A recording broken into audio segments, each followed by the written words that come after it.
गोटे फेज चालू नथिबा ट्रांसफार्मर जोगाइथिबारु जळी जाई 45 परिवार अंधारे। वीरमहाराजपुर ब्लॉक उफुला पंचायतर मेहेर बस्ती 3 दिन हेब ट्रांसफार्मर जळी जाई बस्ती बासिंदा अंधारे रहिछंती। प्रशासन को नेहुरा हेबा परे मध्य सुनि नथिबारु बस्ती बासिंदा आम आदमी पार्टी जिला सभापति पृथ्वीराज जगदला को उक्त विषय रे जणाइथिले। पूर्व विद्युत अधिकारी एक पुराना ट्रांसफार्मर जहाँकि गोटे फेज चालू नथिला तेणु खराब होइथिबा कथा श्री जगदला एसडीओ सेठी को जणाइथिले। प्राय 45 टी परिवार एही स्थान रे उपभोक्ता थिबा बेले बकेया बिल मध्य पैठ करिबा नै श्री जगदला विद्युत अधिकारी को अवगत करथिले। एहा परे आसंता 24 घंटा किंबा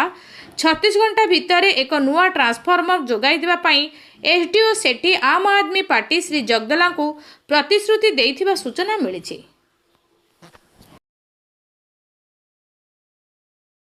आज देखुवे जे आमर वीरमहाराजपुर अंचल उफला पंचायत रे रतपुर अच्छे रतपुर मेहर बस्ती रे माने 3 दिन है लाइन नाइन और गभीर निद्रा रे इलेक्ट्रिक प्रशासन शुई पड़ा बार बार अभियोग कलापर ना शुणी थी से लगी मत आम आदमी पार्टी रू मत डाकिले मुझे सांगे सांग आसली आसला पर आज इलेक्ट्रिक ऑफिस रे भेटघाट हेनु भेटघाट है एसडीओ जेई सेक्शनल ऑफिसर प्रतिश्रुति देले जे काल की आम सकालू